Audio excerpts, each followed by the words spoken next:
नमस्कार विद्यार्थियों, आप सभी का फिर से स्वागत है प्रेम मैथ्स फैक्ट्री यूट्यूब चैनल पर। दोस्तों, हम स्टैटिक्स के अंतर्गत पढ़ रहे थे आंकड़ों का चित्रमयी प्रदर्शन, मतलब ग्राफिकल रिप्रेजेंटेशन ऑफ डाटा। तो ग्राफिकल रिप्रेजेंटेशन ऑफ डाटा में हमने देखा कि एक विमीय, द्विविमीय और त्रिविमीय चित्र होते हैं, और उनमें जो एक विमीय चित्र है उनमें कौन कौन से चित्र हैं। तो आपने देखा कि सबसे पहला हम रेखा चित्र के बारे में पढ़ रहे थे। अब रेखा चित्र के बारे में संक्षिप्त में हमने पढ़ लिया था और डिटेल से अब पढ़ते हैं। तो सबसे पहला है रेखा चित्र। रेखा चित्र कब हम यूज करते हैं? तो जब जो डाटा है उनके बीच में अंतर जो है वो कम हो और जो श्रेणी है वो लंबी श्रेणी हो। जैसे विद्यार्थी है तो एक कक्षा में 20 विद्यार्थी, 30 विद्यार्थी, 100 विद्यार्थी हो सकते हैं, लेकिन जब उनका टेस्ट लिया जाए तो उनके जो प्राप्तांक है उनके बीच का अंतर ज्यादा नहीं होता है। जैसे 10 नंबर का टेस्ट हो तो 1 से लेके और 10 तक का टेस्ट होता है, तो प्राप्तांक है वो 1 से 10 के बीच में रहेंगे, विद्यार्थियों की संख्या वो विस्तृत हो सकती है।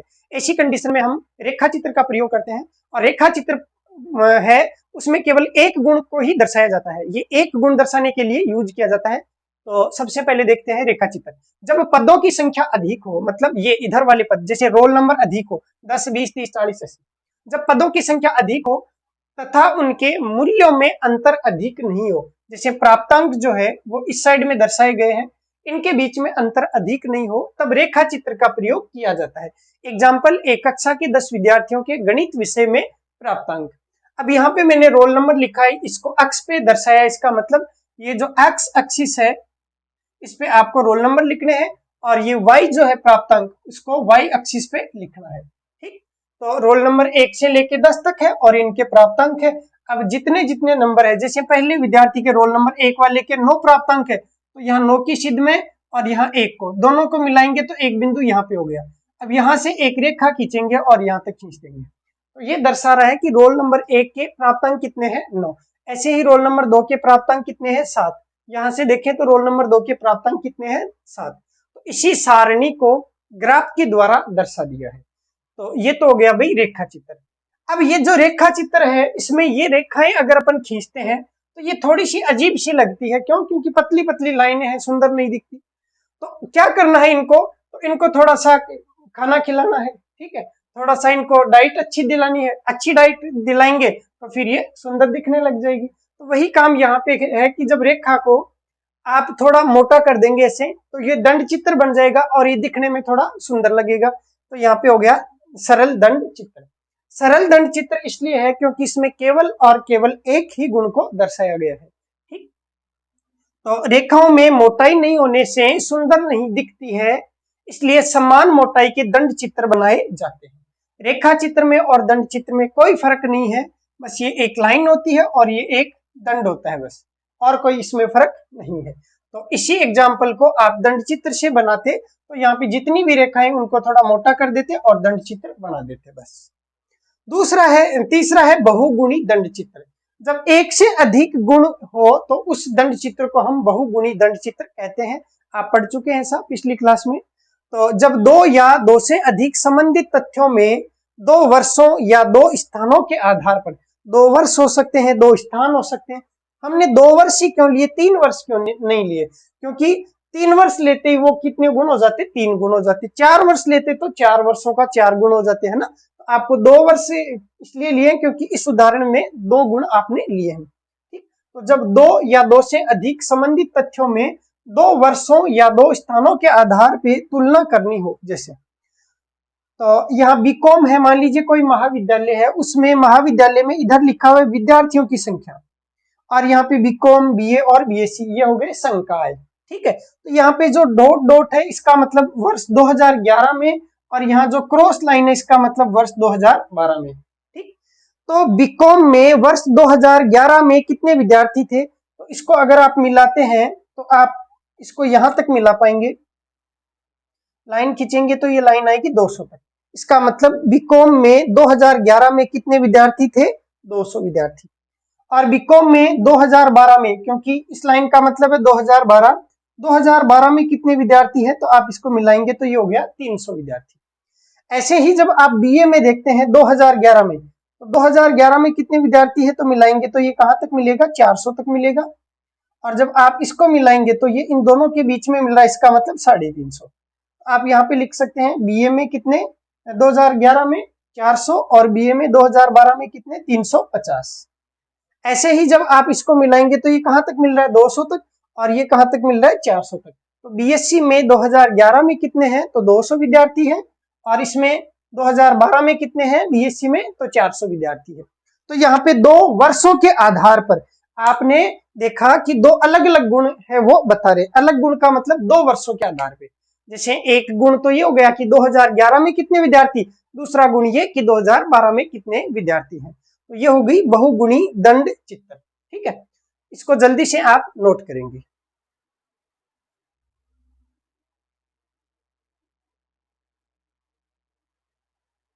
अगला है 4 नंबर अंतर विभक्त दंड चित्र। अंतर विभक्त दंड चित्र के नाम से स्पष्ट है कि अंदर ही जो दंड है उसको विभक्त कर दिया जाएगा खुद के अंदर ही। जैसे अलग अलग मदों को दर्शाना हो, यहाँ पे उदाहरण से आप देखेंगे कि यहाँ पे बीकॉम और बीए, बीएससी और बीए, बीकॉम, बीएससी और बीए, ये 3 छात्रों को एक ही दंड के द्वारा दर्शाया गया है। मतलब इसमें जब टोटल भी आपको कैलकुलेट करना हो और अलग अलग मदों का मान भी कैलकुलेट करना हो तो वहां हम अंतर विभक्त दंड चित्र का प्रयोग करते हैं। तो जब समंकों के योग तथा उनके विभिन्न विभागों को प्रकट करना हो, समंकों का योग भी और विभिन्न विभाग या विभिन्न संकायों को भी प्रकट करना हो, तब अंतर विभक्त दंड चित्र बनाए जाते हैं। उदाहरण है जैसे किसी विद्यालय में अध्ययनरत कुल विद्यार्थियों की संख्या तथा विभिन्न संकायों में छात्रों की संख्या ज्ञात करनी हो तो हम ये डायग्राम बनाते हैं। अब यहाँ पे देखना बीकॉम में कितने छात्र हैं, आपसे इस डायग्राम से पूछ लिया जाए तो आप बता सकते हैं कि जैसे ये 2001 है वर्ष और ये 2002 है, मान लीजिए ये 2 अलग अलग वर्षों के डाटा आपको दिए गए हैं। तो सन 2001 में बीकॉम में कितने थे, तो बीकॉम है ये वाला, तो कहां से लेके कहां तक है, ये 700 से लेके 800 तक है।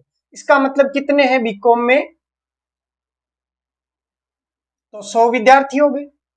आपको पूछा जाए कि बीएससी में कितने हैं, आप बता सकते हैं बीएससी कौन सा वाला, ऐसा वाला, तो कहां से कहां तक है, तो ये 300 से लेके और कहां तक है 400 तक, 700 तक है। तो कितना हो गया 300 से लेके 700 तक, तो 700 में से 300 घटाएंगे तो 400। तो 400 विद्यार्थी ऐसे हैं जो बीएससी में है। आपसे पूछ लिया जाए कि बीए में कितने छात्र हैं, तो आप बता सकते हैं 0 से लेके और कहां तक 300 तक, तो ये हो गए 300। अगर आपको पूछा जाए कि तीनों विषयों में मिला के सन 2001 में कुल कितने छात्र हैं, तो आप यहां से देखेंगे तो कितना हो गया 800, और अलग अलग आप इनको जोड़ेंगे तो भी कितना आ जाएगा 800। तो आप चाहें तो इनको अलग अलग जोड़ लो या यहां से देख लो। तो अगर आपको अलग अलग डाटा चाहिए और एक साथ टोटल योग भी चाहिए तो ऐसी स्थिति में अंतर विभक्त दंड चित्र का प्रयोग किया जाता है। उससे अगला है प्रतिशत अंतर विभक्त दंड चित्र। प्रतिशत कब निकालते हैं, मैंने आपको बताया था एक तो होती है निरपेक्ष वैल्यू, एक होती है सापेक्ष वैल्यू। विभ्रम में जब पढ़ा रहा था मैंने बताया था निरपेक्ष विभ्रम, एब्सोल्यूट एरर, और एक होती है रिलेटिव एरर RE। मैंने उस टाइम बताया था प्रतिशत लाभ का उदाहरण देके कि जब प्रतिशत में मान ज्ञात करते हैं तो हम 100 से कंपेयर करते हैं तो वह सापेक्ष मान हमें प्राप्त हो जाता है। वही चीज यहाँ पे है कि जब प्रतिशत अंतर विभक्त दंड चित्र हम बनाते हैं तो उस कंडीशन में सापेक्ष मान हमें प्राप्त होता है। तो जब सापेक्ष मान प्रदर्शित करना हो, और किसके सापेक्ष, 100 के सापेक्ष, क्यों, क्योंकि प्रतिशत में जो कैलकुलेशन है वो कितने के आधार पे की जाती है, 100 के आधार पे, क्योंकि टोटल जो प्रतिशत है वो देखो कितना है 100% है। तो लिखा हुआ है अंतर विभक्त दंड चित्र में तथ्यों को निरपेक्ष रूप से प्रदर्शित किया जाता है। कौन से में, अंतर विभक्त में, लेकिन जबकि इसमें मतलब प्रतिशत अंतर विभक्त दंड चित्र में देखो लिखा हुआ है अंतर विभक्त में मतलब इस वाले में निरपेक्ष रूप से मतलब अलग अलग डाटा प्रदर्शित किए जाते हैं, लेकिन इसमें प्रतिशत अंतर विभक्त दंड चित्र में तथ्यों को सापेक्ष रूप में मतलब 100 के सापेक्ष, किसके सापेक्ष, 100 के सापेक्ष, या आप कह सकते हैं 100% के सापेक्ष या प्रतिशत के रूप में, ऐसे भी लिख सकते हैं 100 के सापेक्ष या प्रतिशत के रूप में प्रदर्शित किया जाता है। ठीक, तो दोनों में फर्क समझ गए होंगे। ये कौन सा है निरपेक्ष के लिए और ये कौन सा है सापेक्ष के लिए। कितने के सापेक्ष, तो 100 के सापेक्ष। इसका डायग्राम आप देख सकते हैं, ये ऊपर बनाया हुआ है। यह है प्रतिशत अंतर विभक्त दंड चित्र। ये जैसे 2001 और ये 2002, ये दो अलग अलग वर्ष है। इसमें बीकॉम में कितने प्रतिशत छात्र है, तो कहां से लेके 70 से लेके और 100 तक, तो कितने हो गए बीकॉम में 30%। आपसे पूछा जाए बीएससी में कितने हैं, तो 20 से लेके और 70 तक कितने हो गए 50%। आपसे पूछा जाए बीए में कितने हैं, तो बीए में 0 से लेके 20 तक, तो कितने हो गए 20%। इनका टोटल जोड़ हमेशा कितना होता है 100%, और तभी इनकी हाइट हमेशा बराबर रहती है। तो सवाल ये भी पूछा जा सकता है कि प्रतिशत अंतर विभक्त दंड चित्र में सभी दंड चित्रों की ऊंचाइयां होती है समान। ऑप्शन में देख लेना कौन से ऑप्शन में है समान, वही उत्तर हो जाएगा। अगला है विचलन दंड चित्र। देखें, विचलन का मतलब मैंने आपको बताया था कि जब आधार रेखा से जो पॉजिटिव साइड में उसको ऊपर दर्शाते हैं और आधार रेखा से जो निगेटिव साइड में उसको नीचे दर्शाते हैं। तो जब पद मूल्य के शुद्ध विचलनों को प्रकट करने के लिए विचलन दंड चित्र बनाए जाते हैं। जब आपको पद मूल्य है उनके शुद्ध विचलनों को प्रकट करना है, जैसे लाभ हानि, मतलब लाभ होता है तो ऊपर, हानि होती है तो नीचे। आधिक्य या कमी, अगर अधिक होता है तो ऊपर, कमी होती है तो नीचे। शुद्ध निर्यात व आयात का अंतर, मान लीजिए निर्यात ज्यादा है आयात कम है, इसका मतलब हम प्रॉफिट की ओर है, लाभ की ओर है, तब दर्शाएंगे ऊपर की साइड में। अगर निर्यात कम किया आयात ज्यादा कर लिया, इसका मतलब हमारे लिए नुकसानदायक है, तो दर्शाएंगे नीचे की तरफ। अगर निर्यात आयात को दर्शाना हो तो निर्यात को ऊपर, आयात को नीचे। और अंतर को दर्शाना हो तो अगर निर्यात ज्यादा आयात कम, तो हम पॉजिटिव रहते हैं, मतलब हमारे लिए फायदेमंद है, तो ऊपर की साइड में। और निर्यात किया कम, आयात कर लिया ज्यादा, तो हमारे लिए नुकसानदायक है, तो इसको निगेटिव साइड में नीचे की तरफ दर्शाते हैं। लिखा हुआ है धनात्मक मूल्यों को आधार रेखा, आधार रेखा का मतलब ये जीरो लाइन, आधार रेखा से ऊपर एवं ऋणात्मक मूल्यों को आधार रेखा से नीचे बनाया जाता है या दर्शाया जाता है। जैसे 2001 में मान लीजिए किसी कंपनी में लाभ हो रहा है, तो हम ऊपर की साइड में दर्शाएंगे। जितना अधिक लाभ है उतना ही बड़ा ये दंड चित्र बना देंगे। जैसे यहाँ पे देखें 2003 में भी लाभ है, 2001 में भी लाभ है, लेकिन 2001 की तुलना में 2003 में लाभ कम है। अब कितना है वो हम यहाँ पे संख्याएं लिख के दर्शा सकते हैं। ठीक, तो ये हो गए भाई आपके दंड चित्र, जल्दी से इनको नोट कर लीजिए।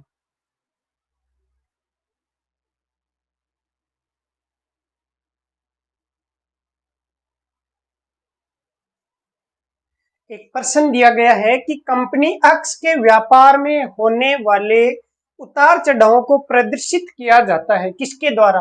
ऑप्शन ए है सरल दंड चित्र के द्वारा, ऑप्शन बी में है अंतर विभक्त दंड चित्र के द्वारा, ऑप्शन सी में है विचलन दंड चित्र के द्वारा, और ऑप्शन डी में है प्रतिशत अंतर विभक्त दंड चित्र के द्वारा। आप जानते हैं कि कंपनी में क्या होता है, या तो लाभ हानि होती है या आयात निर्यात होता है।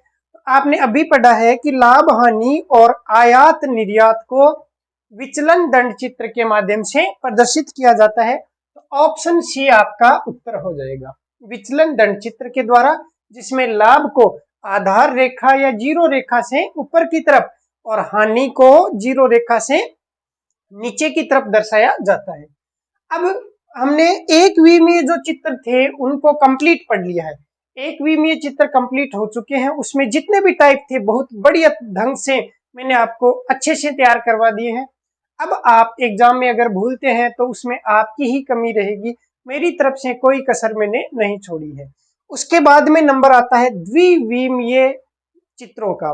द्विविमीय जो चित्र है, 2 डायमेंशनल जो डायग्राम है, उनमें कौन कौन से आएंगे। तो 2D में हम क्या क्या पढ़ते हैं, हम पढ़ते हैं कौन कौन सी आकृतियां। पहले तो त्रिभुज, तो त्रिभुज हम यहाँ पे पढ़ने वाले नहीं है। उसके बाद में चतुर्भुज, तो चतुर्भुज में कौन कौन से शामिल होंगे, एक तो आयत और एक वर्ग। उसके बाद में हम पढ़ते हैं वर्त, तो ये 3 आकृतियां यहाँ पे भी पढ़ेंगे। चतुर्भुज, चतुर्भुज में कौन सा, आयत और वर्ग और एक वर्त। तो इनमें आयत चित्र, वर्ग चित्र, वर्त चित्र, वर्त चित्र का एक नाम और होता है पाई चार्ट, को शामिल किया जाता है। तो द्विविमीय चित्र मतलब 2 डायमेंशनल डायग्राम। 2 डायमेंशनल को शॉर्ट में से लिखते हैं 2D, द्विविमीय चित्र। ठीक, तो इनको शामिल किया जाता है। अब इनको शामिल किया जाता है तो अभी मैंने बताया था पिछली क्लास में कि जो 2D वाली आकृतियां होती है उनमें एक तो हम ज्ञात करते हैं परिमाप और एक हम ज्ञात करते हैं क्षेत्रफल।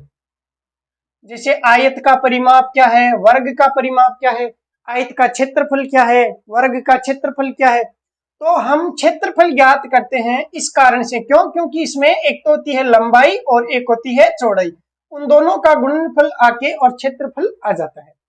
तो हम यहाँ पे द्विविमीय चित्रों को भी क्या कहेंगे? क्षेत्रफलीय चित्र भी कहेंगे। क्यों?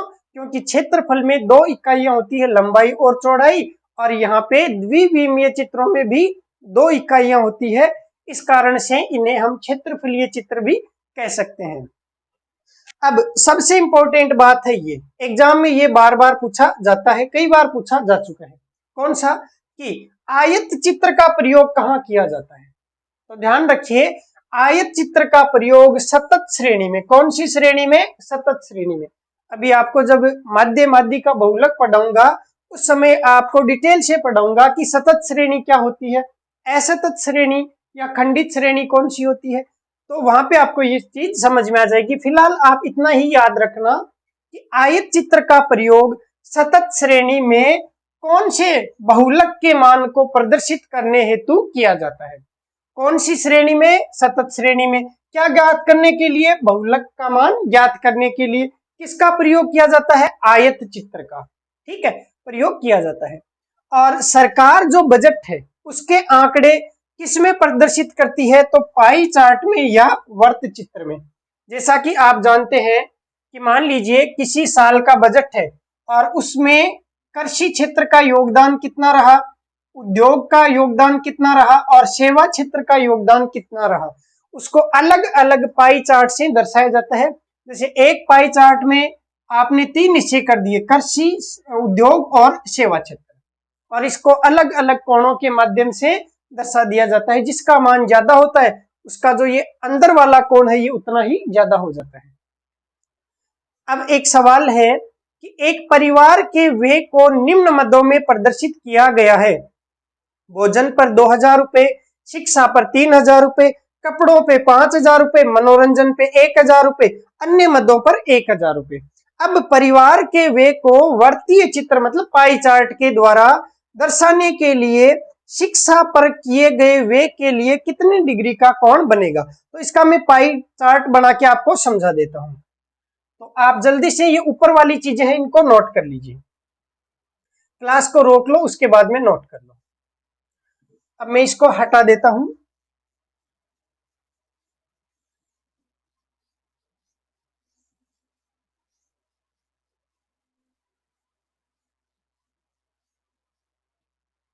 प्रश्न में दिया गया है कि परिवार के व्यय को निम्न मदों से प्रदर्शित किया गया है। भोजन, और भोजन पर व्यय कितना है? 2000 रुपए। उसके बाद में शिक्षा, शिक्षा पर जो व्यय है वो कितना है? 3000 रुपए। उसके बाद में कपड़े, इन पे कितना व्यय है? 5000 रुपए। उसके बाद में मनोरंजन, इस पे कितना व्यय है? तो 1000 रुपए। उसके बाद में अन्य मद, और अन्य मद पे कितना व्यय है? 1000 रुपए। अगर हम टोटल जोड़ते हैं तो 2 और 3 5 और 5 10 और 11 और 1 12,000 रुपए। 12,000 रुपए ये परिवार टोटल खर्च करता है। आपको पूछा गया है कि शिक्षा पर कितने व्यय के लिए मतलब शिक्षा पर किए गए व्यय के लिए कितने डिग्री का कोण बनेगा, और इसने पूछा है कि पाई चार्ट का निर्माण आपको करना है। तो पाई चार्ट में जो टोटल कोण होता है, जैसे हम देखें, मान लीजिए यहां से शुरू करें और यहां से शुरू करते हुए और हम इस तरफ बढ़े तो ये 90 डिग्री, 180 डिग्री, ये 270 डिग्री और ये टोटल 360 डिग्री। तो टोटल 360 डिग्री का कोण होता है यहां से लेके यहां तक। अब 360 में से शिक्षा के लिए कितने डिग्री का कोण बनेगा? तो आप एक चीज यहां पे देखो कि टोटल जो खर्चा है वो कितना है? 12,000। 12,000 रुपए में से शिक्षा पे कितना खर्च किया? 3,000। तो हम रामबाण विधि लगाएंगे कि 12,000 में से खर्च किया कितना, 3,000, तो 360 में से कितने डिग्री का कोण खर्च होगा, किसके लिए, शिक्षा के लिए। ठीक, तो काटापीटी करते हैं, 3 जीरो से 3 जीरो कट गए, 3 से कट गया 4 बार, 4 से कितनी बार कटेगा, 9 चौके 36 होता है, तो 90 बार। इसका मतलब 90 डिग्री का कोण बनेगा, किसके लिए, शिक्षा के लिए। तो जब हम इसको दर्शाएंगे तो ऐसे पाई चार्ट बनाएंगे, देखो यहां से 90 डिग्री का कोण, तो 90 डिग्री का कोण बनाने के लिए सीधी रेखा खींचनी पड़ेगी, और 90 डिग्री के कोण को ऐसे चौकोर बॉक्स से दर्शाते हैं, आप गणित में ऐसा जानते हैं। तो ये किसके लिए हो गया, शिक्षा के लिए। अब चौकोर बॉक्स लगा दिया तो ये इसका मतलब हो गया 90 डिग्री। मुझे 90 लिखने की जरूरत नहीं है, आपकी सुविधा के लिए लिख देता हूं 90 डिग्री। ये तो कौन सा हो गया, शिक्षा के लिए। चलो हम सारे मदों के लिए ज्ञात कर लेते हैं। भोजन के लिए ज्ञात करना हो तो कैसे ज्ञात करेंगे, तो भोजन के लिए 12,000 में से है कितना, 2,000, तो 360 में से कितना होगा, 3 जीरो से 3 जीरो कट गया, कितनी बार, 6 बार, 6 से कितनी बार कट गया, 6 बार, 6 6 36, 60 डिग्री का। तो 60 डिग्री का कोण बनेगा भोजन के लिए, तो यहीं पे बना देते हैं। ये टोटल 90 हो गया भाई, यहां से 90 से आगे 90 हो गया, 90 से लगभग इतना हो जाएगा,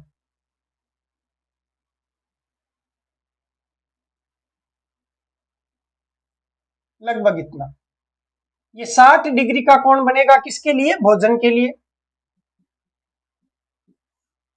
भोजन हो गया, शिक्षा हो गया, कपड़े कितना, 5,000, तो 12,000 में से कितना है, 5,000, कैसे के कट गया, तो 360 में से कितना होगा, तो 12 तीय होता है 36, 5 तीय कितना होता है 15, 15 का मतलब कितना हो गया, 150 डिग्री। तो 150 डिग्री का बनाना है, तो यहां से अगर यहां सिद्ध में आए तो 180 का होता है, इससे थोड़ा कम हो जाएगा, तो लगभग इतना, ये हो जाएगा 150 डिग्री का। और किसके लिए, कपड़ों के लिए। अब अगर आप प्रतिशतता वाला टॉपिक भी पढ़ रहे हैं, प्रतिशतता की क्लास अगर मेरे से ली है, तो आपको इतनी कैलकुलेशन करने की जरूरत नहीं पड़ेगी, आप शॉर्ट तरीका अपना सकते हैं। कैसे, 12,000 का जो मान है, टोटल का मान है, वो कितने डिग्री के बराबर, 360 के बराबर। तो 1,000 का मान कितना हो जाएगा, तो भाग देंगे 360 में, 12 का तो 12 तीय 36, मतलब 30 डिग्री के बराबर। 1,000 का मान 30 डिग्री के बराबर, तो 2,000 का मान 30 का दुगुना हो जाएगा, 60 डिग्री। देखो 60 डिग्री, 3,000 का मान तो 30 का तिगुना 90 डिग्री, 5,000 का मान तो 30 का 5 गुना 150 डिग्री, 1,000 का मान तो 30 डिग्री। इसका मतलब ये हो जाएगा 30 डिग्री किस पे,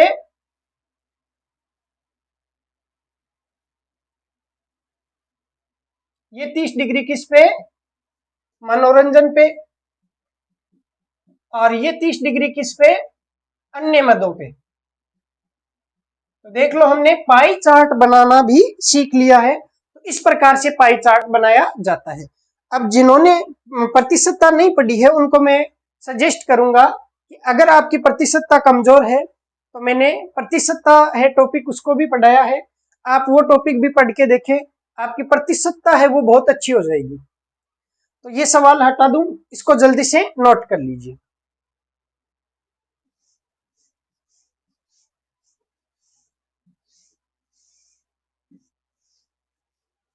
अगला सवाल है, एक परिवार अपनी आय का 20% शिक्षा पर, 25% मनोरंजन पर, 40% कपड़ों पर, 15% अन्य मदों पर व्यय करता है। इसे वर्त चित्र द्वारा प्रदर्शित करने के लिए शिक्षा के लिए कितने डिग्री का कोण बनेगा। तो हम वर्त चित्र बनाते हैं सबसे पहले, ये बना लिया वर्त चित्र। अब परसेंटेज में मान दे रखा है, तो शिक्षा पे कितना हो गया 20%, तो मैं यहां लिखता हूं शिक्षा कितना 20%। उसके बाद में 25% है वो मनोरंजन पे, तो मनोरंजन पे हो गया 25%। उसके बाद में 40% कपड़ों पे, और 15% अन्य मदों पे। ये 15% सवाल में ना भी देता अगर ये नहीं भी देता तो भी हम ज्ञात कर लेते। क्यों? क्योंकि टोटल जो जोड़ होता है वो 100 होना चाहिए। 40 और 20 हो गया 60, 60 और 25 हो गया 85। अब 100 में से 85 खर्च कर दिया तो बचा कितना? 15। वो जो 15% है वो अन्य मदों पे खर्च हो जाएगा। अब इसने दे दिया तो कोई दिक्कत ही नहीं। टोटल जो प्रतिशत है वो तो कितना होना है? 100 ही होना है। अब टोटल जो कोण होना है वो कितना होना है?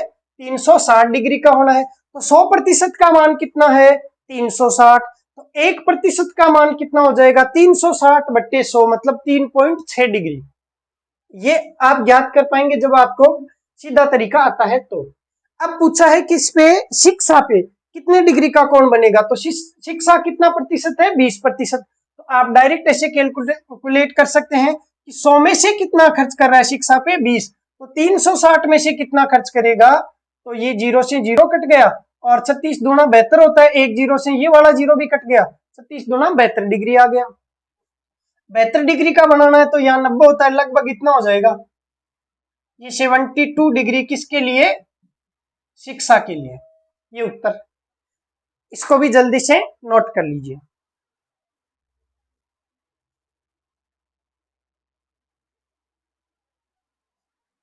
अगला है बिंदु रेखीय विधि। देखो बिंदु रेखीय विधि कौन सी होती है? तो कक्षा 9 में, कक्षा 10 में हम ग्राफ पेपर पढ़ते थे। उस ग्राफ पेपर पर हम क्या करते हैं, जैसे ये एक्स अक्ष है और ये वाई अक्ष है। जैसे एक मान है 5 और 6, मतलब अक्ष का मान 5 लेना है तो 1 2 3 4 5 यहाँ पे, और y का मान 6 लेना है तो 1 2 3 4 5 और 6। इन दोनों को हम मिलाते थे तो दोनों बिंदु यहाँ पे मिलेंगे। तो ग्राफ पेपर पर डाटा को दर्शाना, और फिर मान लीजिए एक तो बिंदु हो गया 5 6, ऐसे ही और भी बिंदु होते हैं, अलग अलग बिंदु। अब इन सभी बिंदुओं को एक रेखा के माध्यम से मिला देना, ये कहलाता है बिंदु रेखीय प्रदर्शन। और ये जो बिंदु रेखीय प्रदर्शन होता है वो किस पर होता है? ग्राफ पेपर पर होता है। अब ये ग्राफ पेपर आपके कंपटीशन एग्जाम के हिसाब से इतना ज्यादा महत्व रखता नहीं है, इसलिए आपको केवल एक चीज ध्यान रखनी है कि बिंदु रेखीय विधि है, इसका प्रयोग काल श्रेणी मतलब टाइम सीरीज तथा आवर्त श्रेणी को प्रदर्शित करने के लिए किया जाता है।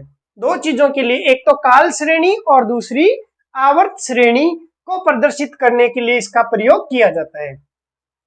फिर लिखा है कि नोट, आवर्त श्रेणी रेखा चित्रों की सहायता से, कौन सी श्रेणी? आवर्त श्रेणी रेखा चित्रों की सहायता से मध्य का तथा बहुलक का निर्धारण तो किया जा सकता है, लेकिन समांतर माध्य का निर्धारण इससे संभव नहीं है। जैसे उदाहरण के लिए मान लीजिए कुछ डाटा है और उनके मध्य बिंदुओं को जोड़ के और एक ऐसा ग्राफ बना दिया गया। आप इसमें मध्य का है उसका मान तो बता सकते हैं, बहुलक का मान बता सकते हैं। बहुलक का मतलब होता है कि जिसकी फ्रीक्वेंसी ज्यादा है। आगे आपकी ये चीजें समझ में आ जाएगी कि मध्य का मान ज्ञात करने के लिए सारे डाटा का होना आवश्यक नहीं है, ऐसे ही बहुलक के लिए प्रत्येक डाटा का होना आवश्यक नहीं है, लेकिन समांतर माध्य के लिए प्रत्येक डाटा का होना आवश्यक है। तो इस विधि से, कौन सी विधि से? आवर्त श्रेणी रेखा चित्रों की सहायता से आप मध्य का और बहुलक का निर्धारण तो कर पाएंगे, लेकिन आप समांतर मध्य का निर्धारण नहीं कर पाएंगे। तो ये एग्जाम में कई बार पूछ लिया जाता है, इंपॉर्टेंट था मैंने लिख दिया है। तो ये दोनों चीजें आप इतनी ही ध्यान रखना, ज्यादा डिटेल में आपको जाने की जरूरत नहीं है। ठीक है, पहला तो ये कि बिंदु रेखीय विधि है वो ग्राफ वाली विधि होती है, और इस विधि का प्रयोग काल श्रेणी और आवर्त श्रेणी को प्रदर्शित करने के लिए किया जाता है। और दूसरी बात, आवर्त श्रेणी जो रेखा चित्र है उनके माध्यम से आप माध्यिका ज्ञात कर लेंगे, बहुलक ज्ञात कर लेंगे, लेकिन समांतर माध्य ज्ञात नहीं किया जा सकता है। उसके बाद में है कि आवर्ती बहुभुज होता क्या है। तो देखो, आवर्ती आयत चित्रों के मध्य बिंदुओं को मिला देने पर आवर्ती बहुभुज बन जाता है। कैसे बनता है बना के दिखाते हैं। तो ये ऊपर वाला हटा देते हैं और यहाँ पे एक आवर्ती बहुभुज है वो बना लेना है। देखो, सबसे पहले तो आप ये समझेंगे कि आवर्ती क्या होती है। तो उदाहरण के लिए आपको एक बढ़िया उदाहरण बताता हूं। मान लीजिए मैं क्लास 10 का टेस्ट लेता हूं, 10वीं क्लास में 40 विद्यार्थी है और मैं टेस्ट लेता हूं गणित का, और 5 से किसी भी विद्यार्थी के नंबर कम नहीं आते हैं और अधिकतम नंबर 10 आते हैं। अब मैं कहता हूं रोल नंबर 1 और रिजल्ट सुनाता हूं, क्योंकि कॉपी में केवल रोल नंबर लिखा जाता है, नाम तो लिखते नहीं है। तो रोल नंबर 1, फिर मैं रिजल्ट सुनाता हूँ 7 नंबर, फिर कहूंगा roll number 2 5 number, roll number 3 6 number, roll number 4 8 number, roll number 9 इसके भी 8 नंबर, रोल नंबर 10 इसके 7 नंबर, रोल नंबर 11 इसके भी 8 नंबर। तो जब मैं कहूंगा 8 नंबर, तो 8 नंबर पे देखो 2-3 जने ऐसे हैं जो बार बार आ रहे हैं, मतलब 8 नंबर 2 जनों ने, 3 जनों ने, 5 जनों ने, अलग अलग जनों ने प्राप्त किए हैं। तो जैसे ही मैं कहूंगा कि भाई 8 नंबर वाले विद्यार्थी एक बार इधर आ जाओ, ठीक है, और फिर 8 से कम वाले इधर आ जाओ, ठीक है, और 8 से ज्यादा वाले हैं वो एक साइड, 8 से कम वाले हैं वो एक साइड, और जो 8 आए हैं वो एक साइड। देखो 8 वाले हैं वो बीच में खड़े कर दिए, 8 से ज्यादा का मतलब हो गया 9 नंबर, और 10 नंबर वाले हैं वो इस साइड, और 8 से कम का मतलब 7 नंबर, 6 नंबर और 5 नंबर वाले इस साइड। अब मैं क्या करता हूं, जो 8 से ज्यादा है मतलब 9 और 10 नंबर वाले हैं, उनको कहता हूं कि शाबाश बेटा, बहुत अच्छा पढ़ रहे हो, आगे कंटिन्यू ऐसे ही पढ़ना, बहुत अच्छे नंबर एग्जाम में लाओगे। आप सभी को मेरी तरफ से गुड, वेरी गुड, एक्सीलेंट, बैठ जाओ। फिर जो 8 नंबर वाले हैं उनको थोड़ा ज्ञान दूंगा कि भाई आप और अच्छी मेहनत करो, बढ़िया आपका परफॉर्मेंस रहा है, लेकिन आपको बहुत अच्छे नंबर प्राप्त करने के लिए थोड़ा सा और पढ़ना होगा। ये मैंने कह दिया 8 नंबर वालों को। फिर जो 8 से कम है उनकी मैं बार बार पिटाई करूंगा। फिर मैं कहूंगा कि चलो 8 से जिसके नंबर कम है उनको 2-2 डंडे लगेंगे सबको। तो फिर मैं 8 से कम वाले को बुलाऊंगा, तो पहले एक जना आएगा 2 डंडे खाएगा जाएगा, फिर दूसरा आएगा 2 डंडे खाएगा जाएगा, फिर तीसरा आएगा 2 डंडे खा के जाएगा, चौथा आएगा 2 डंडे खा के जाएगा। ऐसे बार बार बार बार पुनरावृत्ति हो रही है कई विद्यार्थियों की। तो जो बार बार आता है उसको कहते हैं बार बार आता, ठीक है, क्या कहेंगे, बार बार आता। अब इसके थोड़ी सी टिमकी लगा देना, बार बार आता, इसको कह देंगे बारंबारता। क्या कहेंगे, बारंबारता। समझ गए? जो बार बार आता है इसका मतलब मैं कहूं कि इतने नंबर से कम वाले कितने हैं, मान लो 10 विद्यार्थी हैं, तो वो कितनी बार आएंगे, 10 बार। पहला आया डंडा खाया बैठ गया, दूसरा आया डंडा खाया बैठ गया, तीसरा आया डंडा खाया बैठ गया। ऐसे ही कितने लोग आएंगे, 10 लोग आएंगे। तो मैं कहूंगा कि बार बार आता मतलब कितने लोग आए, 10 लोग आए। इसका मतलब ये हुआ कि 10 लोग मतलब कितने विद्यार्थी आए, या कितनी बार रिपीटेशन हुआ है, कितनी बार रिपीटेशन हुआ है, उसको हम कहते हैं बारंबारता। दूसरे शब्दों में इंग्लिश में कहेंगे फ्रीक्वेंसी। फ्रीक्वेंसी का जो साइंस में शब्द है वो है आवर्ती। आपने 10वीं की विज्ञान में देखा होगा कि जो घरों में लाइट आती है उसकी फ्रीक्वेंसी 50 हर्ट्ज होती है, मतलब 1 सेकंड में वो 50 बार ऐसे ऐसे ऐसे करती है। तभी जब हम विद्युत के हाथ लग जाता है तो 50 झटके आते हैं, 50 बार खींचती है, 50 बार धक्का लगाती है, ठीक। तो जो बार बार आता है मतलब कितनी बार रिपीटेशन हुआ उसको कहेंगे फ्रीक्वेंसी या फिर कहेंगे आवर्ती। तो आज के बाद में आवर्ती या फ्रीक्वेंसी का मतलब हो गया कितने छात्र।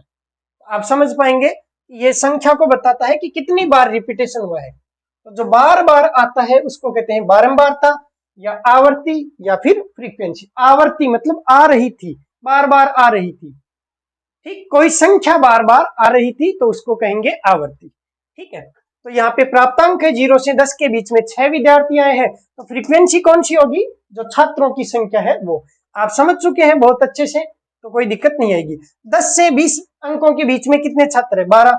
20 से 30 के बीच में 15, 30 से 40 के बीच में 10 और 40 से 50 के बीच में 4 विद्यार्थी हैं। अब हम इनको ग्राफ के द्वारा दर्शा लेते हैं।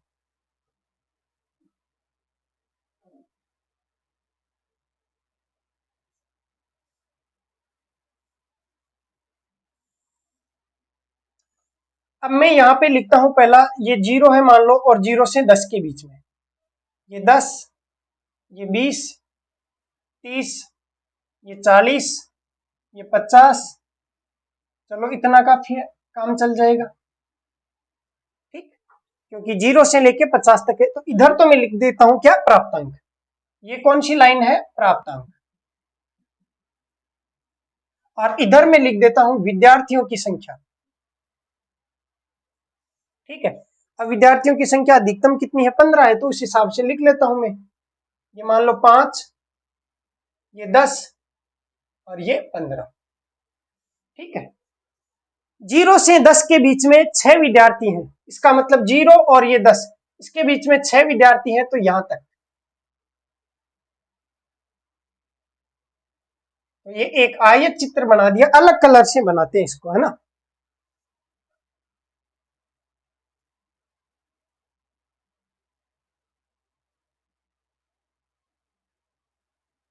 तो 0 से 10 तक 6 विद्यार्थी आ गए। 10 से 20 तक 12 विद्यार्थी है, तो 10 और ये 20, 12 विद्यार्थी, तो 10 से थोड़ा यहाँ ऊपर, यहाँ तक। तो एक लाइन खींचेंगे, आयत चित्र बनाएंगे।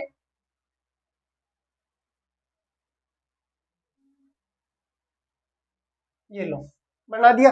20 से 30 15 विद्यार्थी हैं, तो ऐसे लाइन खींचेंगे, 15 तक जाएंगे। ये हो गए कितने, 15। ऊपर लिख भी देता हूं, यहाँ 12 थे, यहाँ पे कितने थे, 6 थे। ठीक, 30 से 40 के बीच में 10 है, लगभग यहां से है। 40 से 50 के बीच में 4 है, तो 5 से भी थोड़ा कम हो जाएगा। ये लो 4 है, ये कितने थे, 10 है। अब आवर्ती बहुभुज क्या होगा, तो आवर्ती आयत चित्र, तो ये तो बना दिए मैंने आयत, आवर्ती आयत चित्र, ये बन गए आयत चित्र। इनके मध्य बिंदुओं को, जैसे इसका ठीक मध्य बिंदु ये है, इसका ठीक मध्य बिंदु ये है, अलग कलर का पेन यूज करेंगे, देखो इसका मध्य बिंदु ये है, इसका मध्य बिंदु ये है, और इसका मध्य बिंदु ये है, इसका मध्य बिंदु ये, और इसका मध्य बिंदु ये। अगर हम इनको आपस में मिला दें तो आवर्ती बहुभुज बन जाता है। आवर्ती आयत चित्र, आवर्ती क्यों, क्योंकि यहाँ पे 0 से 10 के बीच में 6 है, तो आवर्तियों का मान दिया गया है, और इन आवर्तियों का आयत चित्र बना लिया। इनके मध्य बिंदुओं को मिलाना है, ये मिला दिया।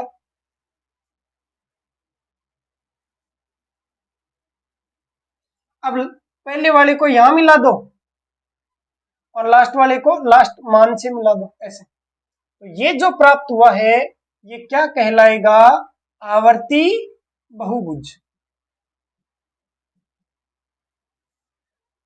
आवर्ती बहुभुज क्या होता है, तो आवर्ती आयत चित्रों के मध्य बिंदुओं को मिलाने से आवर्ती बहुभुज का निर्माण होता है। ठीक, अब आवर्ती वक्र क्या होता है, अगर मैं इसी डायग्राम में ये जो मैंने मध्य बिंदु है इनको मिलाया है, तो मैंने तो यहाँ पे बिल्कुल सीधी लाइन से मिलाया, मतलब स्केल से मिलाया है। जब इन मध्य बिंदुओं को अगर मैं स्केल से मिलाता हूं, तब तो ये बनता है आवर्ती बहुभुज। लेकिन जब मैं इनको स्केल से ना मिला के फ्री हैंड से, जैसे फ्री हैंड से आप साइन करते हैं, आप हस्ताक्षर करते हैं, मान लीजिए फ्री हैंड से ऐसे, ठीक, तो वैसे ही अगर आप इसको भी फ्री हैंड से मिलाते हैं, तो फिर जो वक्र बनता है वो आवर्ती वक्र कहलाता है। वक्र का मतलब भी है घुमा हुआ, वक्र का मतलब घुमा हुआ, तो आपको इसको घुमा देना है थोड़ा ऐसे। तो यहाँ पे जो डॉटेड लाइनें दर्शा रहा हूं मैं, आपको फ्री हैंड से मिलाना है। ये लो, तो फ्री हैंड से आप इसे लगभग गोलाकार सा बनाओगे। तो फ्री हैंड से जब आप इसको मिलाएंगे, मतलब मुक्त हस्त रेखा द्वारा अगर आप इनको मिलाते हैं मध्य बिंदुओं को, तो आवर्ती वक्र बन जाता है। पढ़ के सुना देता हूं, आवर्ती आयत चित्रों के, तो आवर्ती आयत चित्र ये हो गए, इनके मध्य बिंदुओं को मुक्त हस्त रेखा खींचकर मिलाने पर जो आकृति बनती है उसे आवर्ती वक्र कहा जाता है। ये आवर्ती वक्र हो गया। फ्री हैंड से मिलाना ऐसे, तो थोड़ा गोल गोल बन जाएगा, और ये बिल्कुल है तीखा, ये तो बिल्कुल तीखा बनता है बहुभुज, ये तो बहुभुज हो गया, और ये है वक्र।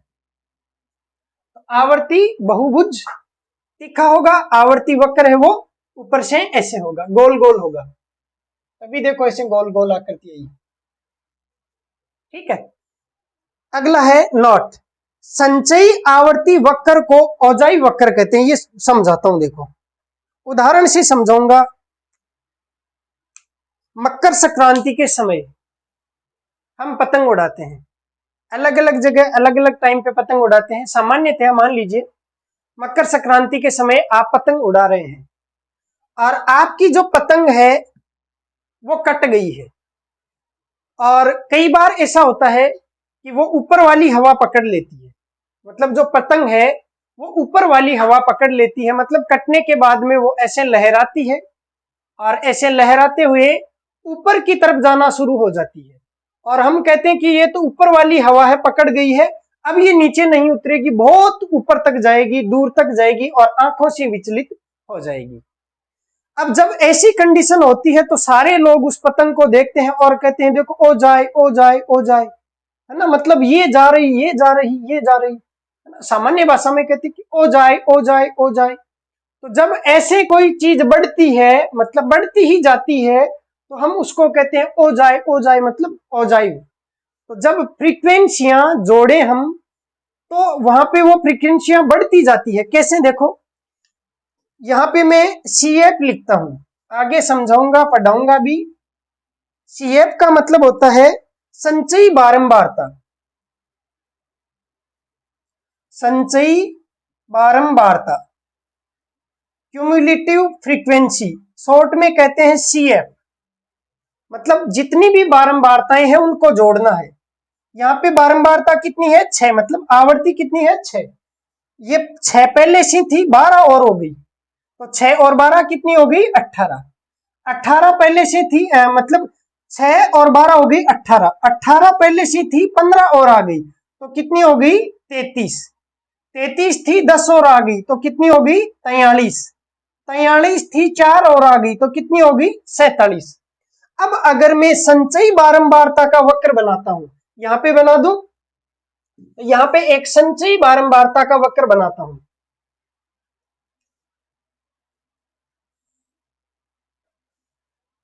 इधर लिखता हूं संचयी बारंबारता, क्योंकि बारंबारता मैंने इधर लिखी है। ये 0 है, ये 10 नंबर वाले, ये 20 नंबर वाले, ये 30 वाले, ये 40 वाले और ये 50 वाले, ठीक।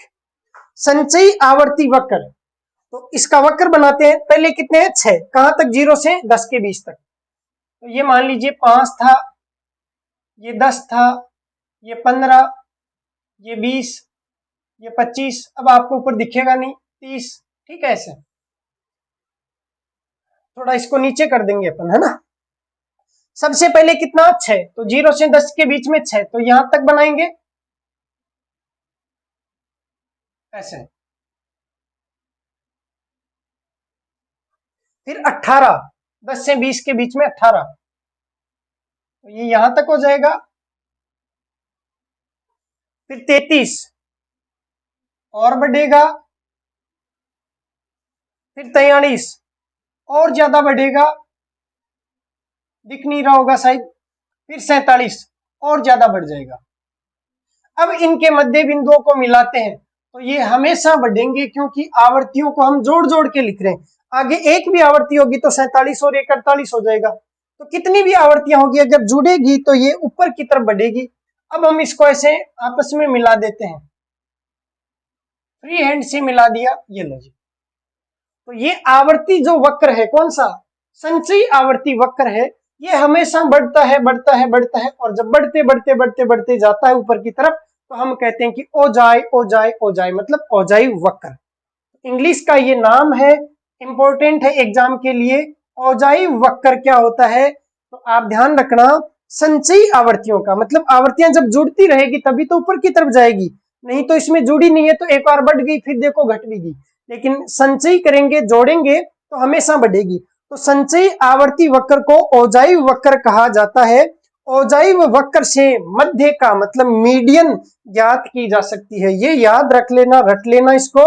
औजाइव वक्र से क्या ज्ञात कर सकते हैं? तो मीडियन, माध्यिका जो है वो ज्ञात की जा सकती है। माध्यिका ये संचयी बारंबारता से ज्ञात की जा सकती है। अब संचयी आवर्ती वक्र दो प्रकार के होते हैं, से कम रीति और से अधिक रीति। ये कैसे?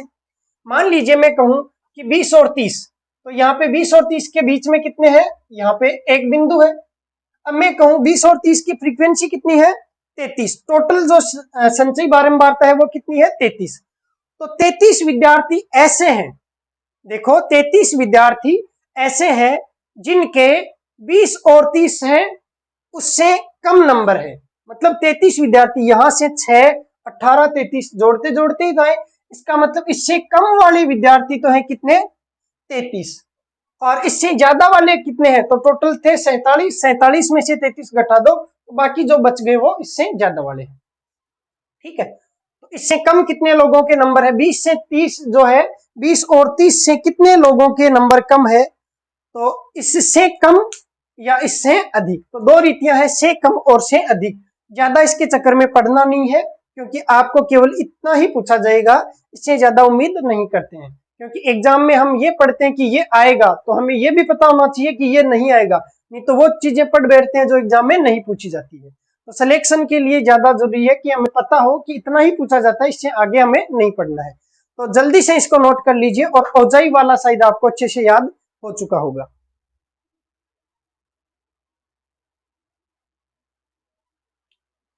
अब कुछ प्रश्न लिखे मैंने, उनके जवाब देना। देखें, घन किस प्रकार के चित्र का उदाहरण है? तो घन कौन से प्रकार में आएगा? तो त्रिविमीय चित्र में आएगा। वर्त कौन से में आएगा? द्विविमीय में। आयत कौन से में आएगा? द्विविमीय में। और वर्ग कौन से में आएगा? द्विविमीय में। लेकिन घन, घनाभ और जो स्तंभ है, ठीक है, घन घनाभ का मतलब हो गया स्तंभ, और जो गोलाकार है वो किस में आते हैं? त्रिविमीय चित्रों में आते हैं। तो त्रिविमीय हो गया ऑप्शन बी में। फिर लिखा है सारणियन का आशय क्या है? तो कल की क्लास में हमने पढ़ा था टेबुलेशन। जो सारणियन है वो क्या है? पंक्ति और स्तंभों के रूप में डाटा को रिप्रेजेंट करना, व्यवस्थित करना। तो कौन से ऑप्शन में है? ऑप्शन नंबर बी में। आंकड़ों को पंक्तियों और स्तंभों में व्यवस्थित करना क्या कहलाता है? सारणियन कहलाता है। अगला है औजाई वक्र से कौन सा माध्य ज्ञात किया जा सकता है? अभी मैंने बताया था माध्यिका जो है वो औजाई वक्र से ज्ञात की जा सकती है। तो ऑप्शन डी हो जाएगा इसका सही उत्तर। अगला सवाल है सरल गुण सारणी में समंकों के कितने गुणों अथवा विशेषताओं को प्रस्तुत किया जाता है? तो सरल गुण में केवल एक गुण, और जो जटिल सारणी है उसमें दो से अधिक गुण। अगर दो गुण है तो द्विगुण सारणी, तीन गुण है तो त्रिगुण सारणी, और तीन से अधिक गुण है तो बहुगुण सारणी। तो आपको पूछा है सरल गुण सारणी में तो कितने आएंगे? केवल एक गुण है उसको शामिल किया जाएगा। नीचे मैंने एक नोट लिखा है कि बिंदु रेखीय विधि से स्थिति संबंधी माध्य ज्ञात किया जा सकता है, लेकिन गणितीय माध्य ज्ञात नहीं किया जा सकता। देखो, बिंदु रेखीय विधि का मतलब होता है ग्राफ, वो वाला जो हम बचपन में पढ़ते थे 9वीं 10वीं 11वीं क्लास में, जिसमें पैमाना लिया करते थे, पैमाना 1 सेंटीमीटर बराबर इतने किलोमीटर वगैरह। ठीक, और ग्राफ के बीचों बीच एक लाइन खींच के ये 0 0, ये इधर एक्स वाई, इधर एक्स का निगेटिव मान, इधर वाई का निगेटिव मान। ये फर्स्ट क्वाड्रेंट होता था जिसमें एक्स और वाई दोनों पॉजिटिव होते थे। ठीक है, ये इधर सेकंड क्वाड्रेंट जिसमें वाई तो है, एक्स तो है निगेटिव और वाई है पॉजिटिव। यहाँ पे इसमें वाई निगेटिव और एक्स भी निगेटिव, और इसमें एक्स पॉजिटिव वाई निगेटिव, ऐसे होता था। ठीक है, अब इसके माध्यम से जब हम ग्राफ बनाते हैं तो वो कहलाती है बिंदु रेखीय विधि। तो बिंदु रेखीय विधि से स्थिति संबंधी माध्य ज्ञात किए जा सकते हैं। आप नोट कर लो अलग से, स्थिति माध्य दो प्रकार के होते हैं, एक तो गणितीय माध्य और एक स्थिति संबंधी माध्य।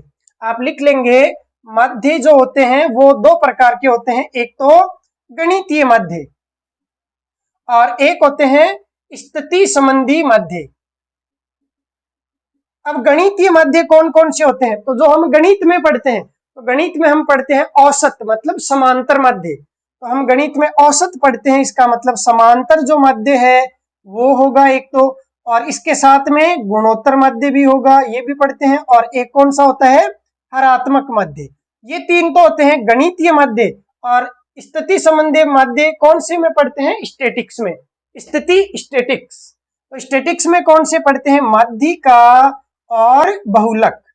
माध्यिका और जो बहुलक होते हैं वो कौन से होते हैं, स्थिति संबंधी माध्य। तो ये जो बिंदु रेखीय विधि है, इससे आप केवल और केवल स्थिति संबंधी माध्य ज्ञात कर सकते हैं। गणितीय माध्य जो है, समांतर माध्य, गुणोत्तर माध्य और हरात्मक माध्य है, ये ज्ञात नहीं किए जा सकते हैं। ये नोट में मैंने विशेष करके लिख दिया है, जल्दी से आप इन प्रश्नों को नोट डाउन कर लीजिए।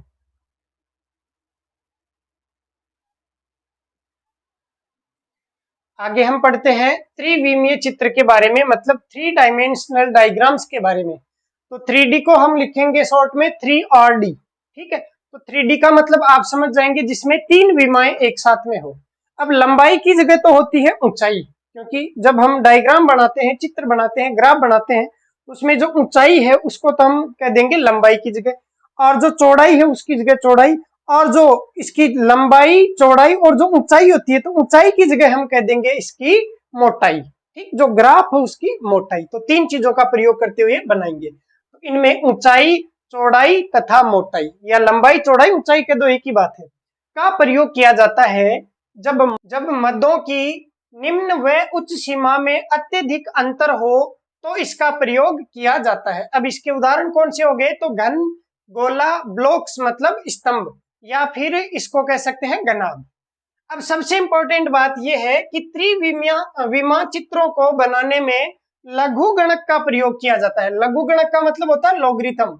मतलब लॉगरिथम का यूज क्यों करते हैं, तो आपने अभी पढ़ा है कि जब समंकों की निम्न सीमा और उच्च सीमा में बहुत ज्यादा अंतर है, जैसे पहला डाटा है 10 के आसपास, जैसे 5, 7 ऐसे है। दूसरा डाटा है 100 के आसपास, तीसरा डाटा है 1000 के आसपास।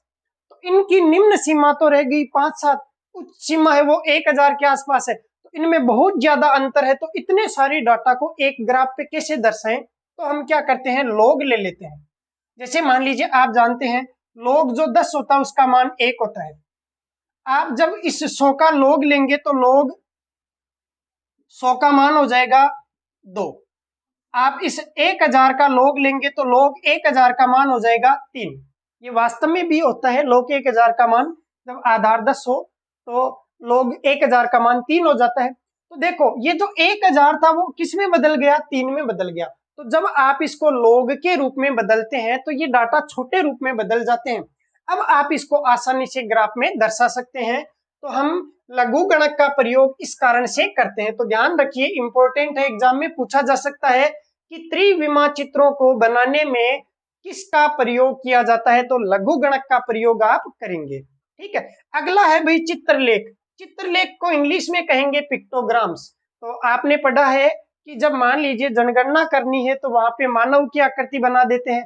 मान लीजिए आपको ग्रीनरी के क्षेत्र में जाना है और वहां पे प्रवेश वर्जित है, तो वहां पे ऐसे ग्रीनरी का चित्र बना के और प्रवेश वर्जित के लिए काट देंगे। कोई मान लो साइलेंट जोन है जहाँ पे आपको हॉर्न नहीं बजाना है, तो ऐसे हॉर्न बना के और उस पे क्रॉस का चिन्ह लगा देंगे, ठीक है। कई जगह ऐसे लिखा रहता है कि दुर्घटना संभावित क्षेत्र, तो वहां पे स्पीड से चलती हुई गाड़ी और क्रॉस लगा देंगे कि स्पीड से नहीं चलना है, या ब्रेकर लगा देंगे, ठीक है। तो ये चित्र क्यों बनाए जाते हैं, ताकि आप इन चित्रों को देख के स्थिति को पहचान जाओ। तो इसमें समंकों को तस्वीरों या चित्रों के माध्यम से दर्शाया जाता है, जिन्हें देखकर समंकों की स्थिति स्पष्ट हो जाती है। उदाहरण है जैसे पशु गणना के लिए ऊंट के चित्र का प्रयोग करना, ठीक है। अगला है भाई मानचित्र। मानचित्र का यूज हम कब करते हैं, जब हम ज्योग्राफी पढ़ते हैं, अर्थात भौगोलिक आधार पर सांख्यिकीय सूचना दर्शाने के लिए मानचित्रों का प्रयोग किया जाता है। जैसे भारत का नक्शा है और आपको भारत के नक्शे में हिमालय की स्थिति को दर्शाना है, तो आप ऐसे भारत का नक्शा बना के ये दर्शा सकते हैं। आपको थार के मरुस्थल की स्थिति दर्शानी है, तो आप यहाँ राजस्थान का नक्शा बना के, या भारत के नक्शे में ये जो राजस्थान वाला हिस्सा है इसमें आप थार का मरुस्थल दर्शा सकते हैं। तो इस प्रकार से ये तो कंप्लीट हुआ थ्योरी वाला पार्ट। इसके आगे का जो भी पार्ट है वो प्रैक्टिकल पार्ट होता है, और उसमें हम पढ़ेंगे मेजरमेंट ऑफ सेंट्रल टेंडेंसी मतलब केंद्रीय प्रवृत्ति के माप।